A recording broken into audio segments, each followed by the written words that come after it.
अस्सलाम वालेकुम, क्या हाल चाल। उम्मीद करते हैं कि आप खैरियत से होंगे। हमारी दुआ है कि आप हमेशा खुश रहें, हंसते और मुस्कुराते रहें और इसी तरह हमें अपना प्यार दिखाते रहें। बिल्कुल जी। मेरा नाम मुअज्जम अली, मैं हूं तारिक महमूद। मैं मोहम्मद यूसुफ। तो आज हम जिस वीडियो पे रिएक्ट करने जा रहे हैं, वीडियो का टाइटल हिंदी में है।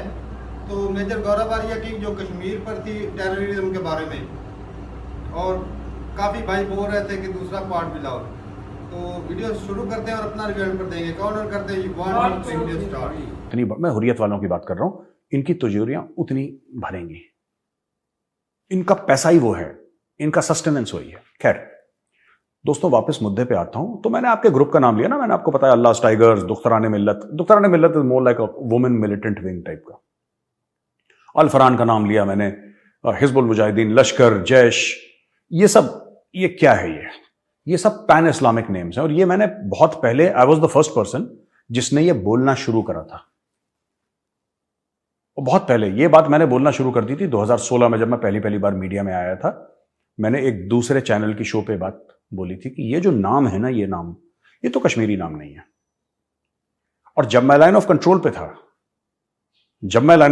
था, पुंछ में, मेरी यूनिट थी 17 कुमाऊं पुंछ में, उस समय भी इन्फिल्ट्रेशन की हमें खबरें मिलती थी और हमने खुद भी देखा था। वहां पे पश्तून भी आते थे, पठान आते थे अफगानिस्तान से, वहां पे चाइनीज भी थे, क्योंकि उस समय फेंसिंग वेंसिंग कोई नहीं थी ना। फेंसिंग तो अब जाके बनी है वहां पे, अब जाके वो लेजर और मोशन सेंसर और ड्रोन और बिल्कुल इजरायलीज के साथ टाई अप करके, अभी तो बिल्कुल स्टार ट्रेक वाला मामला बना दिया इंडियन आर्मी ने। हमारे टाइम पे तो बोलते थे कि क्या है लाइन ऑफ कंट्रोल, तो साहब वो 3 पेड़ दिख रहे हैं, 3 पेड़ हैं, ये 2 झाड़ियां हैं, ये पत्थर है और वो नाला है, इसकी अलाइनमेंट नहीं लो। ऐसे तो लाइन ऑफ कंट्रोल हमें बताई गई थी एक जमाने में, और ऐसे थी भी, बताई क्या गई थी, यही सच था। फिर इंडियन आर्मी ने मेहनत करी और लाइन ऑफ कंट्रोल पे एक्चुअली फेंस वेंस लगाए, खूब बड़ी मुहिम चलाई। और पाकिस्तान को बिल्कुल पसंद नहीं था, लेकिन इंडियन आर्मी ने काम खत्म करा और इंडियन आर्मी की वजह से अब इन्फिल्ट्रेशन ना के बराबर हो रहा है। होता है ऐसा, पर ना के बराबर होता है। अब हुआ क्या है दोस्तों कि ये सब जितने भी ग्रुप थे, इसके तो पैन इस्लामिक नाम थे। ये जैश मोहम्मद यानी कि प्रॉफिट मोहम्मद की फौज, लश्कर तैयबा, लश्कर यानी कि फौज, army of the faithful, दुख्तरान Millat, Dukhtar is daughter, जो अंग्रेजी में डॉटर बोलते हैं वो अरबी में दुख्तर, Dukhtaran Millat, daughters of the faith, Hizbul Mujahideen. तो ये सब नाम थे कि भी आप जिहादी हैं, आप मुसलमान हैं, आप लड़े। इन्होंने इस्लाम का बेड़ा गर्क करके ऐसे ऐसे नाम इन्होंने बनाए और इस्लाम के नाम पे लड़ाई लड़ने लगे और ये एक्सपोज होने लगे दुनिया के सामने। हम जैसे लोगों ने टीवी पे आके बोलना शुरू कर दिया कि रेडिकल इस्लामिस्ट हैं ये जिहाद कर रहे हैं, इनका एम ही जिहाद है, गजवा हिंद है, और था भी यही। तो हम लोगों ने बोलना शुरू कर दिया, लिखना शुरू कर दिया, वीडियोज इसके आने लगे। पाकिस्तान के ऊपर आया प्रेशर बहुत ज्यादा। हम सभी लोगों ने मिलकर करा। अगर 1000 लोगों ने मिलकर करा, 1000 में से एक मैं भी था, मैंने भी धक्का मारा, सब लोगों ने धक्का मारा। हम सब लोगों ने मिलकर जो मुहिम छेड़ी थी, उसका नतीजा निकला कि पाकिस्तान के ऊपर आया प्रेशर। और पाकिस्तान इंडियन डिप्लोमेसी के प्रेशर की वजह से, डॉक्टर जयशंकर की वजह से, प्राइम मिनिस्टर मोदी की वजह से यह चला गया ग्रे लिस्ट में। उसमें हम लोगों का जो टेलीविजन पे बोलते हैं, हमारा कोई लेना देना नहीं है। हमें तो बाद में पता लगा कि ग्रे लिस्ट में आ गया, जब ब्रेकिंग न्यूज आई। हमें कोई लेना देना नहीं था उससे, ना हमारा कोई एफर्ट था। हम तो लोगों को जागरूक कर रहे थे, भारतीयों को। और बाहर अगर कोई एनआरआई सुन ले हमारी बात, कोई पाकिस्तानी सुन ले वो, लेकिन इसमें कोई हमारा योगदान बिल्कुल भी नहीं था। ये सारा का सारा श्रेय फॉरेन ऑफिस को जाता है और प्राइम मिनिस्टर मोदी को जाता है, जिन्होंने प्रेशर डाल के बोला कि नहीं, ये गलत काम कर रहे हैं, इनको डालो जरा। तो ये एफएटीएफ की ग्रे लिस्ट में आ गए पाकिस्तानी। अब पाकिस्तानियों ने बोला यार कि जो जिहाद वाला ये जो पूरा हम चूरन बेच रहे हैं, अब इसको आगे कैसे ले जाया जाए, क्योंकि हम तो एक्सपोज हो गए। अब लोग कह रहे हैं कि क्या मतलब है, अब लोग पूछ रहे हैं कि हिजबुल मुजाहिदीन का क्या मतलब है, जरा बताना। इसका ट्रांसलेशन क्या है भाई हिंदी में, इसका अनुवाद क्या है, जैश मोहम्मद का मतलब क्या है, जरा हमें मतलब बताओ,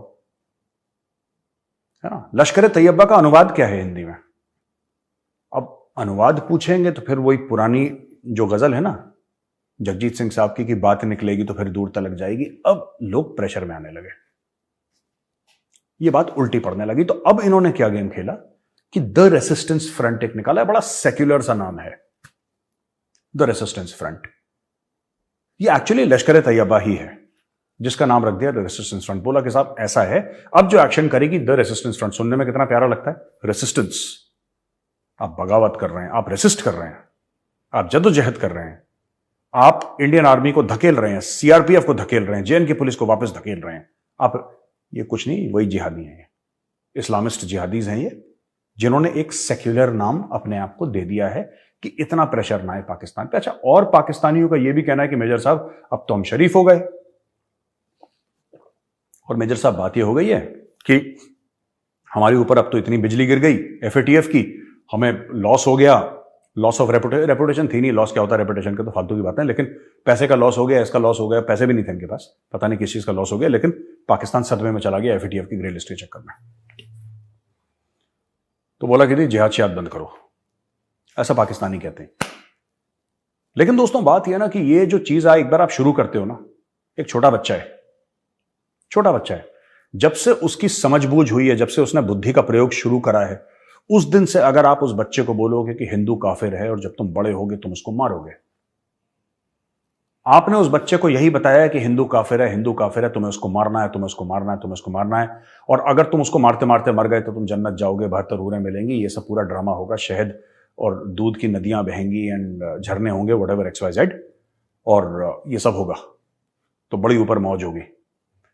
आपने उस बच्चे को स्टोरी सुना दी, वो बच्चा स्टोरी सुन सुन के बड़ा हो गया, उसका बच्चा हुआ, उसके बच्चे को भी उसने वही स्टोरी बनाई, 3-3 नस्लों ने यही स्टोरी सुनी पाकिस्तान में। जिहाद फी सबीलिल्लाह, उनकी आर्मी का मोटो भी जिहाद फी सबीलिल्लाह है, पाकिस्तान आर्मी का मोटो जिहाद फी सबीलिल्लाह, और अपने आप को प्रोफेशनल आर्मी बोलते हैं, इनका एक्चुअल मोटो है जिहाद फी सबीलिल्लाह। तो यार प्रॉब्लम यह है कि जिहाद के चलते इन्होंने क्या करा कि अमेरिका से पैसे लिए। एक जमाने में, आपको विश्वास नहीं होगा, लेकिन आयूब खान के टाइम पे पाकिस्तान एक लगभग नॉर्मल कंट्री हुआ करती थी, पूरी तरीके से नहीं लेकिन लगभग नॉर्मल कंट्री हुआ करती थी। म्यूजिक के कॉन्सर्ट्स होते थे वहां पे, रॉक शोज होती थी वहां पे बार थे, जिसको शराब पीनी है शराब पिए, जिसको सिनेमा जाना है सिनेमा, वहां पे डांस क्लब्स हुआ करते थे। मैं ये नहीं कह रहा कि ये चीजें अच्छी हैं या बुरी, मैं उस एंगल से नहीं बोल रहा, मैं कह रहा हूं जैसे और मुल्कों में होता है वैसे पाकिस्तान में भी हुआ करता था। लेकिन एक तो जियाउल हक खुद थोड़ा सा दिमागी दौर में पागल था, और जियाउल हक को पैसे चाहिए थे अमेरिका से, क्योंकि पाकिस्तान ना तब कुछ बनाता था ना आपको आज कुछ बनाता है। इसने प्लान दिया, इसने एक बड़ा सॉलिड प्लान दिया अमेरिकन को कि भाइयों देखो एक काम करते हैं, अगर आप उस समय कोल्ड वॉर था और रशिया यूएसएसआर था, तो उसने बोला अगर यूएसएसआर यानी कि रूस को आपको जलील करना है ना अफगानिस्तान में, रूसियों ने तो कब्जा कर रखा अफगानिस्तान में, अगर आपको उनको जलील करना है तो आप मुझे पैसे दो, मुझे हथियार दो, मैं इनकी ट्रेनिंग करूंगा, मैं अपनी फौज को इस काम पे लगाऊंगा, और पाकिस्तान के थ्रू हम वहां पे पैसे भेजेंगे और हथियार भेजेंगे और हम रूस को जलील करेंगे वहां पे, फिर ये लोग लड़ेंगे रूस से, क्योंकि रूस ने इनके मुल्क पर कब्जा कर दिया। तो ये फ्रीडम फाइटर्स हैं, ये स्वतंत्रता सेनानी टाइप के हैं, तो ये करेंगे। तो ये इन्होंने प्लान दिया, तो खूब पाकिस्तान ने पैसा, अच्छा पाकिस्तान ने पैसा ले लिया। आज की तारीख में पाकिस्तान कहता है कि अमेरिका ने हमें छोड़ दिया, क्योंकि जाहिर सी बात है 1979 से 89 तक वो जंग हुई, 89 में जब रूस वापस चला गया वो लड़ाई हार के, तो पाकिस्तानियों ने क्या सोचा था कि अमेरिका वहीं पे रहेगा, प्लॉट खरीद के वहीं पे अमेरिका रह जाएगा। भाई अमेरिका बहुत दूर है, 7-8 हजार किलोमीटर दूर है, उसको तो वापस एक न एक दिन अपने घर जाना था। और ये अमेरिका को दोष देते हैं, अमेरिका की तरफ उंगलियां उठाते हैं पाकिस्तानी। अब कभी भी कोई भी टीवी टॉक शो देख लें, हर समय ये कहेंगे कि अमेरिकन गलत थे, अमेरिकन ने हमारे साथ गलत करा, हमसे गलत काम करवाया, और फिर अचानक एक दिन अपना हाथ झड़ के वापस अमेरिका चले। गलत काम क्या करवाया? तुम लालची थे, तुमने पैसे पकड़े अमेरिका से। भाई तुमने बोला कि हम खून बहाएंगे अफगानिस्तान में, अमेरिका ने बोला ठीक है। आपने बोला खून बहाने के मुझे इतने पैसे चाहिए, अमेरिका ने बोला ठीक है। अमेरिका ने पैसे दिया, आपने खून खराबा करा, काम खत्म हो गया, अमेरिका वापस चला गया। फिर अमेरिका को क्यों दोष देना? तुम ही खड़े हुए थे ना बाजार में भेड़ बकरी की तरह बिकने के लिए। तो फिर अगर अमेरिका तुम्हें भेड़ बकरी की तरह ट्रीट कर रहा है, तो फिर तुम्हें बुरा क्यों लग रहा है कि अमेरिका हमें छोड़ के चला गया? क्या तुमसे शादी कर लेता अमेरिका, या हर एक पाकिस्तानी को अमेरिकन पासपोर्ट दे देता, सिटीजनशिप दे देता? क्या चाह रहे थे? तुमने गलत काम के लिए पैसे, एक क्रिमिनल एंटरप्राइज के लिए, इसीलिए तो अफगान हेट करते हैं। एक आम अफगान, वो क्रिकेट मैच का आपने वो सीन देखा था ना, वो वीडियो थोड़ा सा दोबारा चलवाते हैं, ये देखिए।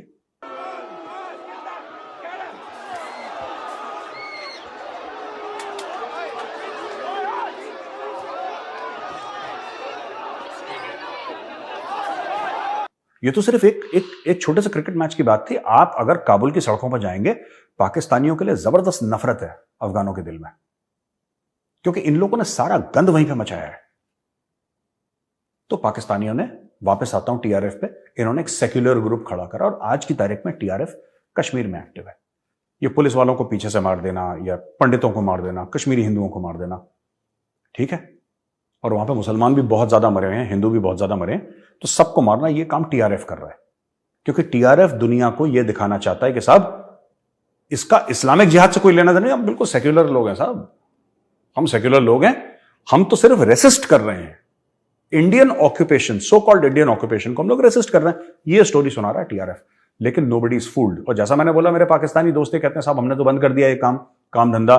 तो काम धंधा इतनी जल्दी बंद नहीं होता। जब आपने पूरी एक कौम को रेडिकलाइज करा है, पहले दादा को रेडिकलाइज करा, फिर उसके बाप को करा, फिर उसके बेटे को रेडिकलाइज करा, और आप सोचते हैं कि आपने एक हुक्म पास करा जीएचक्यू रावलपिंडी से, जनरल बाजवा ने बोला बंद करो ये दुकान, ये धंधे बंद करो, और अचानक बंद हो जाएंगे।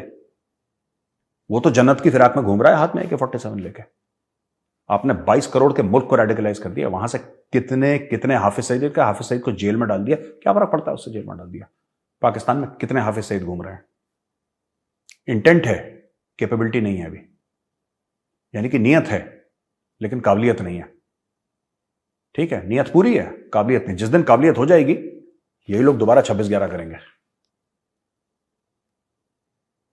यही लोग अक्षरधाम मंदिर पे फिर अटैक करेंगे, यही लोग दोबारा पार्लियामेंट पे अटैक करेंगे।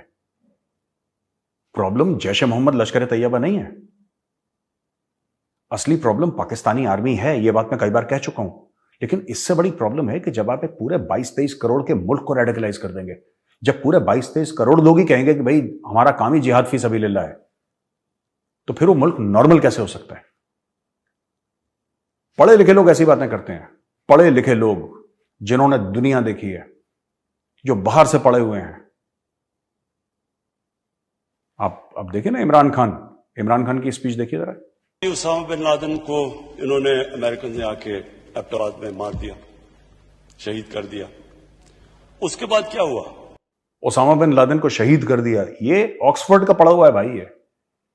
और जब इसने स्पीच दी थी, पाकिस्तान का प्रधानमंत्री था, पाकिस्तान का प्रधानमंत्री वजीर आजम ये कह रहा है कि वो शहीद है। ये क्यों कह रहा है ये शहीद है? क्योंकि उसको पता है कि अगर उसने उसामा बिन लादेन को इज्जत नहीं दी तो आम पाकिस्तानी उसको खा जाएगा, नोच के खा जाएगा उसकी बोटियां। एक छोटा सा वीडियो और देखिए, परवेज मुशर्रफ का। ठीक है, तीस का हीरो है, बिल्कुल। ओसामा बिन लादेन हमारा हीरो था, CIA का भी था शायद। यस। परवेज मुशर्रफ क्या कह रहा है? ओसामा बिन लादेन हमारा हीरो था, ये हाफिज सईद इनके हीरो हैं। ये कह रहा है कि ये सब जितने भी आतंकवादी हैं ये पाकिस्तानियों, ये मैं नहीं कह रहा, ये मुझे देखिए, ये कमेंट्स में जाके मुझे गाली देना ये सब मत करिएगा। ये जब इसने, परवेज मुशर्रफ ने बात ये बोली है, ये जो जिस टेलीविजन एंकर को बोल रहा है, इसका नाम वजाहत खान है, और बड़ा मशहूर, बहुत बड़ा नाम है पाकिस्तानी मीडिया में, और बड़ा क्रेडिबल नाम है। बड़ा नाम तो खैर बहुत है वहां पे। He is one of the very few credible names of Pakistani media. ये जो जर्नलिस्ट है इसका नाम वजाहत खान है। ये वजाहत खान को इंटरव्यू दिया है परवेज मुशर्रफ ने, और बोला कि हमारे हीरो हैं।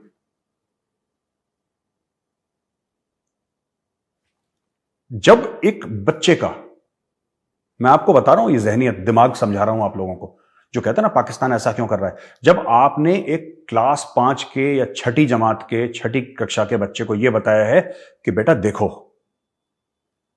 वो जो है ना जिसकी फोटो लगी है उसका नाम उसामा बिन लादेन है, वो तुम्हारा हीरो है, तुम्हें उस जैसा बनना है। तो वो क्या बनेगा बच्चा बड़े होकर? साइंटिस्ट बनेगा, और डॉक्टर बनेगा। वो जाएगा मदरसे में और वही चीज सीखेगा, बम कैसे बनाना है। और पाकिस्तान में यही काम हो रहा है।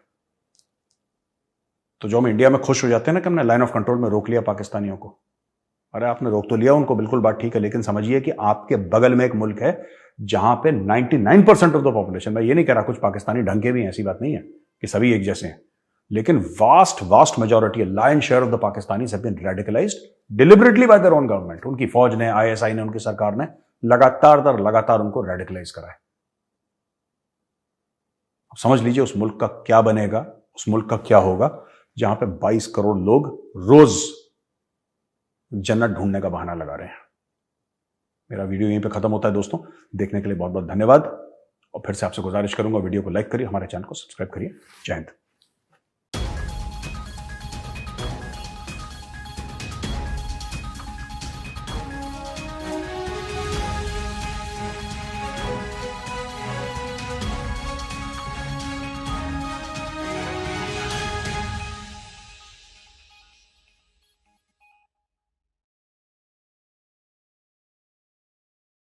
वीडियो खत्म हो गया और भाई साहब हमारे तो हीरो ही बड़े कमाल के हैं, जिनका नाम सुनते ही हमारे दिल को ठंडक मिलती है, हमारा सीना जो है वो गर्व से चौड़ा हो जाता है। जहाँ पे ऐसे हीरो 14 सालों में तुझे झूठ नहीं बोलना, ईमान से सच्ची, कभी किसी टीचर ने तुझे उसामा बिन लादेन की तस्वीर दिखाई और कहा कि ये हीरो है? नहीं भाई, नहीं दिखाई। अच्छा, किसी और दहशतगर्द की तस्वीर दिखाई और कहा कि ये हीरो है? नहीं दिखाई। किसकी दिखाई? कायदे-ए-आज़म की, सही बात, इल्लामा इकबाल की। सही बात। ये हमारे हीरो है ना, सही बात। इनकी तस्वीरें दिखाई है ना। ऐसे ही तो मेजर साहब तो मतलब अब मैं क्या नहीं, वो मेजर साहब जो दिखा रहे थे भाई, चंद एक लोग हैं, उससे जो पूरा मेन मुल्क जो मेन बंदे हैं वो ऐसा बोल रहे हैं। इमरान खान प्राइम मिनिस्टर वो बोल रहा है, वो सियासत है उनकी। सदर है, अगर वो वो ऐसा बोल रहा है। नहीं करेंगे तो जो मतलब कट्टरपंथी वाले लोग हैं वो उनके खिलाफ हो जाएंगे। उन्हें तो वोट चाहिए। सही बात। अच्छा, चाहिए कि नहीं इसका चाहिए? मतलब सारे ज्यादातर भाई उनकी सियासत है, उनका सियासी बयान है। तो वो। तुम्हारे कहने का मतलब ये है कि जो मेजोरिटी है वो कट्टरपंथी वाले हैं। नहीं, कहने का मतलब जमातें तो है ना हाँ, भाई, हमारे मुल्क में अब जमातें हैं कि नहीं है? साद रिजवी की जमात है। हाँ। जब भी कोई मतलब उसके वालिद साहब थे, ऐसा कोई इशू होता है, जब वो फ्रांस के साथ क्या किया उन्होंने? हाँ, तो ये क्यों जाते हैं फिर फ्रांस के पास, बताओ मुझे। खान साहब गए, शहबाज शरीफ गए, क्यों गए? वो भाई सियासत है, मुल्क भी तो सर मुल्क भी चलाना है और मौलवियों को भी साथ रखना है। ये उनकी सियासत है, मौलवियों को भी साथ रखना है और दुनिया के साथ भी ताल्लुकात को बेहतर करना है। तो ये दोनों काम एक साथ तो नहीं हो सकते। नहीं होते हैं, हैंडल कर रहे हैं, बड़ी मुश्किल से हैंडल कर। इनको भी पैसे देते हैं, वो भी खा रहे हैं, वो भी खा रहे हैं। मसला तो करप्शन का ही है। जब इमरान खान के दौर के अंदर साद रिजवी साहब ने बोल दिया है, उससे तेरे वालिद ने बता मुझे, तेरे वालिद ने कभी तुझे ये सलाह या मशवरा या ये कहानी सुनाई कि काफिर तेरा दुश्मन है, तूने उसे मारना है तब तू जन्नत में जाएगा? सिखाई होती तू अपने बच्चों को सिखाएगा? नहीं सिखाएगा। तो मेजर साहब ने तो सारे पाकिस्तान पे पानी फेर दिया। उन्होंने कहा कि सारे के सारे 22 करोड़ उसकी नहीं, उन्होंने कहा, आपने सुना नहीं या गौर नहीं किया? मैंने सुना, बिल्कुल सुना, उन्होंने बोला ऐसा। उन्होंने कहा 22 करोड़ के 22 करोड़ जो हैं वो सारे के सारे दहशतगर्द हैं। 25 करोड़ में से 3 करोड़ में से हम मैंने ऊपर वाले। यार नहीं, ये तो सिलसिला गलत है भाई, इतना। लेकिन ये सब जिस जगह पे वो बोल रहे हैं। अच्छा मेरी बात सुन, तो ये आज हम यहाँ महफूज बैठे हैं, किसकी मरूने मिन्नत है? आर्मी की वजह से। और जो पाकिस्तान की हालत है भाई, उसमें भी उसका ही हाथ है। बिल्कुल, ये भी सच है, मान रहे हैं। बाकी ये बात तू कैसे इसको मना कर सकता है? काफिर मुस्लिम का दोस्त नहीं होता, बता। ये सुना है कि नहीं सुना? क्या कहना चाहता है तू? ये काफिर मुसलमान का दोस्त नहीं हो सकता। और दूसरे नंबर हिंदुओं ने मुसलमानों पे जुल्म किया। पार्टीशन की बात होती है भाई साहब के तो इधर भी हुए, वही ना पार्टीशन, हमारे बुजुर्ग भी बताते हैं वही कि हमारे भाइयों के साथ किताबों में भी लिखा हुआ, किताबों में लिखा हुआ भाई। जब पार्टीशन हुई थी तो जब कांग्रेस में थे ना कायदे-ए-आज़म, तो उस वक्त कांग्रेस का जो रवैया था उनके साथ वो गलत था, तो जिसकी वजह से कांग्रेस को छोड़ के उन्होंने अपनी पार्टी शुरू की। हाँ, तो कोई वजह तो बनी थी, ठीक है। पहले जब एक जमात में थे, जब पार्टीशन हुई तो जो बेकार चीजें थी वो पाकिस्तान के हिस्से में दे दिए और जो सही चीजें थी वो अपने तरफ रख ली। जो बड़ी उस वक्त मेन फैक्ट्रियां थी वो भी ज्यादातर इंडिया के हिस्से में आई थी। और बाकी जो इधर सरकारी अफसर जो थे मेन, क्योंकि उस वक्त भी ज्यादा मेजोरिटी में जो तो हिंदू थे वो ज्यादा पढ़े लिखे होते थे और बड़े बड़े पोस्ट के ऊपर वो थे, और जाते वक्त उन्होंने सारा जो दफ्तरी निजाम था वो भी दरम बरम कर दिया। ऐसा भाई हमने किताबों में पढ़ा है। तो ये हकीकत भी है।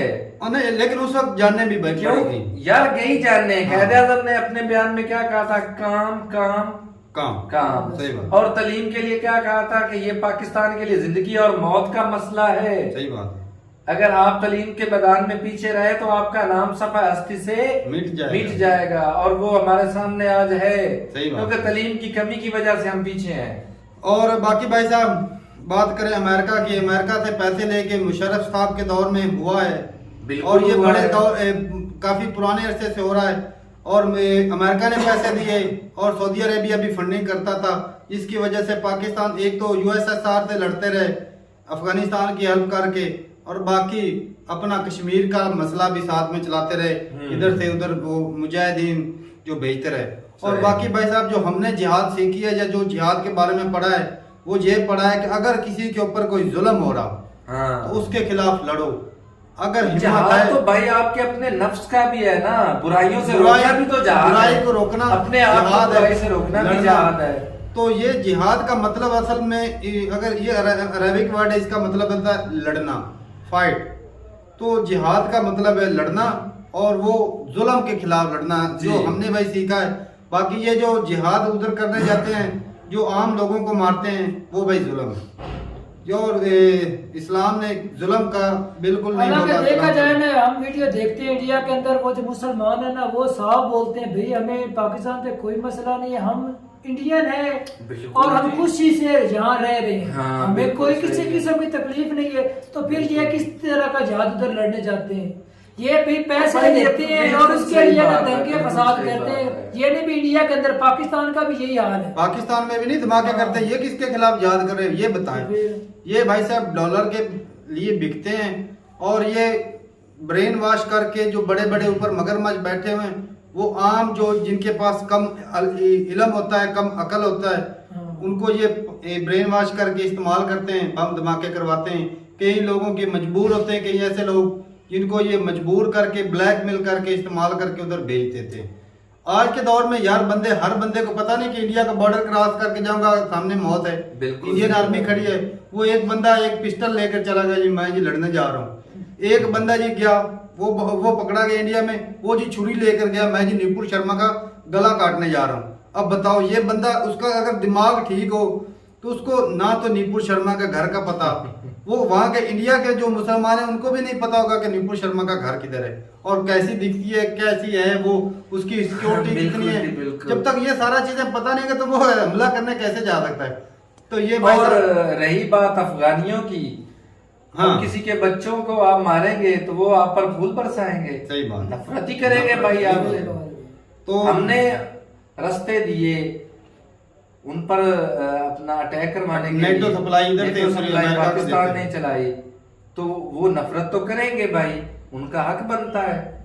और भाई और ये पाकिस्तान अपने लिए और कानून रखता है और अफगानिस्तान के लिए और कानून रखता है और कश्मीर के लिए और कानून रखता है। तब भी मुसलमान वहाँ नजर नहीं आ रहे थे। अच्छा, अफगानी भी तो मुसलमान भाई साहब, अफगानियों की बात करें तो भाई साहब तो मुसलमान, यकीन माने हम आम लोग बैठे हैं, हमारे दिल में अफगानियों के लिए कोई नफरत नहीं, हमारे भाई हैं भाई, हम तो उनसे प्यार करते हैं। और बाकी जो लड़ाई झगड़े या जो विवाद चल रहा है वो हुकूमतों के है, हम तो भाई इंडिया से भी नफरत नहीं करते। सीधी बात है, हमारी आप लोगों से कितनी बात अच्छे तरीके से बात हो जाती है भाई। लड़ाई ये तो ये ऊपर सियासी तौर पे जो है ना हो रही है, बाकी आम लोगों के क्या लड़ाई है भाई? कश्मीर का मुद्दा है वो तो ये अब इतना लंबा चौड़ा 74 साल वही आ गई ना तारक साहब, जो मुशर्रफ साहब ने और खान साहब ने की कि वो हमारा हीरो है, क्योंकि वो सियासी बयान है यार, उनकी मजबूरी है उस प्लेटफॉर्म पर खड़े होकर वो वन साइडेड। चलो ये सियासी बयान है, देख लो ये हुकूमतें आपस में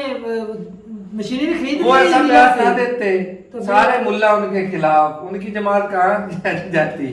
और भाई साहब जिस तरह ये मुसलमान बोलते हैं ना कि पाकिस्तान में कि हम मुसलमान हैं, हमारा ईमान है, तो भाई ईमान मैं सूरत देख रहा हूँ ना भाई साहब, ये सिर्फ नाम के मुसलमान रह गए। मैं कहता हूँ 70-80% जो बंदे हैं ना, कोई चंद एक बंदे होंगे जो सही मुसलमान हैं, बाकी भाई साहब दा ही लगा हुआ है। चलो दा लगा हुआ है लेकिन दहशतगर्द नहीं है भाई, सारे के सारे दहशतगर्द नहीं है भाई। और बाकी भाई साहब दहशतगर्दी वही करता है जिसका भाई ब्रेन वॉश हो जाता है, बिल्कुल। और बाकी नफरत भाई मीडिया भी पैदा करता है। अब कई इंडियन ऐसे हैं जो हर बंदे को समझते हैं कि हर बंदे ही दहशतगर्द है। भाई नॉर्मल लोग हैं हम, और हमें भाई साहब दुख लगता है जब किसी की जान जाती है। बिल्कुल जी, तो जिस तरह हमारे अपने बच्चे बेटे या रिश्तेदार प्यारे होते हैं ना, दूसरों को भी इसी तरह प्यारे होते हैं। तो किसी की जान लेना ये बहुत गलत बात है। बाकी अगर मसला जो है वो हल हो जाए, बातों से हो जाए या किसी तरीके से हल हो जाए, मजीद जाने ना जाए। जी बिल्कुल। और बाकी भाई साहब मजीद बोलूंगा भाई साहब, पाकिस्तानी सारे दहशतगर्द नहीं हैं। जो दहशतगर्द हैं भाई हम उनसे नफरत करते हैं। जो भी मासूम लोगों को मारता है, चाहे वो हिंदू है, चाहे मुस्लिम है, चाहे जिस धर्म से भी तल्लुक रखता है, वो दहशतगर्द है। सही बात। और बहुत सारे और मुसलमानों के बच्चों को ये भी बिल्कुल बिल्कुल नहीं सिखाया जाता कि हिंदू तुम्हारा दुश्मन है, तुमने उसे मारना है। हाँ, मारना ये है। हरगिज भी भाई ये साहब भाई हमने नहीं सिखाया जाता। ना हमारे दादाजी ने हमें बताया, ना हमारे अब्बा ने बताया, और ना ही हम अपने बच्चों को बताएंगे ऐसा। हमें क्या जरूरत है, कुछ ऐसा जब है ही नहीं तो क्या बताएंगे। बाकी जो आज का दौर है भाई साहब, ये वो धर्म में पढ़ने वाली जरूरत नहीं। आज का दौर है भाई। हाँ, तलीम में हम पीछे तलीम आए दिन रोज बरोज पाकिस्तान में भी भाई तलीम का जो मेरिट है वो अच्छा हो रहा है। अच्छा हो रहा है। पढ़े लिखे आ रहे हैं, काफी है पढ़े लिखे, चेंजिंग हो रही है। और अब तो भाई हमारे गांव के अगर देखे ना, अगर सुबह देखे तो कितनी बच्चियां स्कूल में जाती हैं। बिल्कुल। तो एक दौर था जब इतनी ज्यादा नहीं होती, लेकिन आज देखा जाए तो भाई छोटी छोटी बिल्कुल छोटी छोटी बच्चियां 3-3 साल की वो भी स्कूल में जा रही होती हैं। तो माँ बाप की कोशिश होती है कि भाई अपने बच्चों को अच्छी से अच्छी तालीम दें, लेकिन ये गाँव का माहौल भी कुछ ऐसा होता है कि वो बस्ता फेंका और निकल गए सारा दिन। किधर गया, ये मैं ये पुप्पी लग गया, ये मैं मामे लग गया, मैं चाचे लग गया। तो वो इस तरह करके ना वो दाई लगाता रहता है। और ठीक है भाई साहब, और बाकी जो जमातों के नाम रखे हुए हैं वो मेजर साहब ने अच्छे से एक्सप्लेन किया। वो तो भाई साहब लोगों को चूरन देने के लिए होता है कि हम किस मकसद के लिए, हम इस्लाम के लिए लड़ रहे हैं। तो उनका मकसद इस्लाम बिल्कुल नहीं है। वो क्योंकि इस्लाम तो सिखाता है भाई एक इंसान का कत्ल पूरी इंसानियत का कत्ल, और एक इंसान की जान बचाना पूरी इंसानियत की जान बराबर। तो वो कब इस्लाम के लिए कौन से रूल फॉलो कर रहे हैं? छोटे छोटे चीजें बताई गई हैं। रास्ते से जाते हो, रास्ते में कोई पत्थर पड़ा उसको उठाओ, वो नेकियां हैं। किसी को भूखे को खाना खिलाओ, वो नेकियां हैं। किसी को पानी पिला दो, वो नेकियां हैं। इसमें हिंदू मुस्लिम नहीं बोला गया। भाई साहब किसी को अच्छा मशवरा ही दे देना, वो भी नेकियां हैं। तो पता नहीं यार ये किस वो कौन से इस्लाम को फॉलो करते हैं, इसका हमें कोई पता नहीं है। और बाकी भाई वो डॉलर वाले पिछले मानते हैं, जो ब्रेन वॉश कर देते हैं भाई। वो छोटे छोटे बच्चे अपने छोड़ के जो उधर जाते हैं इंडिया में बम धमाके करने, वो उनको पता नहीं था कि कल हमारे बच्चों का क्या होगा, हमारे बच्चों का फ्यूचर कैसा होगा। वो कल चोर डकैती, अगर वो बम धमाके करने वाला जाके मर जाता है और उसका बच्चा पीछे भूख से मर रहा हो और वो गलत रास्ते पे लग जाए, वो जन्नत में कैसे जाएगा भाई, जब उसका बच्चा गलत रास्ते पे काम कर रहा हो। हम तो इस्लाम तो ये कहता है भाई साहब, जिसकी एक बाप है ना, उसकी अगर नेक औलाद पीछे रहो ना तो वो भी उसको नेकियां पहुंचती रहेंगी। बिल्कुल जी बिल्कुल। अगर बुरी औलाद पैदा करके जाएगा तो गुनाह भी पहुंचेंगे। तो ये भी है भाई साहब, तरबियत है ना। सही ऐसी तरबियत आप अपने बच्चों की करेंगे, उसका इफेक्ट आप पर भी पड़ेगा, आपके जिंदगी में भी और मौत के बाद भी। तो ठीक है भाई साहब। बाकी भाई साहब जो ब्रेन वॉश रेडिकलाइज हो चुके हैं उनको सही करना अचानक से बड़ी मुश्किल बात है।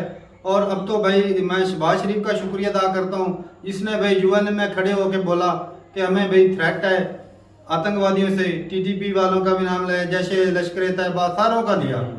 तो क्योंकि पाकिस्तान भी अब इन प्रॉब्लम से जूझ रहा है। बिल्कुल। तो वो कहते हैं ना आस्तीन का सांप, किसी के लिए गड्ढा खोदोगे तो आज भाई खुद गिरना ही पड़ेगा। और भाई पाकिस्तान जो है ग्रे लिस्ट में आतंकवाद की वजह से है, वो टेरर फंडिंग की वजह से, ये चीज़ें ये आस्ता आस्ता ही ठीक होंगी, इतनी जल्दी ठीक नहीं होने वाली। अगर आर्मी सख्त स्टेप ले, कोई ज़्यादा सख्त जो है वो मिशन करे तो इनके खिलाफ, क्योंकि आर्मी को ही बहुत ज़्यादा टारगेट किया जा रहा है जी, तब जाके ये सफाई हो सकती है, वरना ये चीज़ ख़त्म करना नामुमकिन बात है। तो ठीक है भाई साहब, मिलते रहे वीडियो के साथ, तब तक के लिए इजाज़त दें। अल्लाह हाफ़िज़।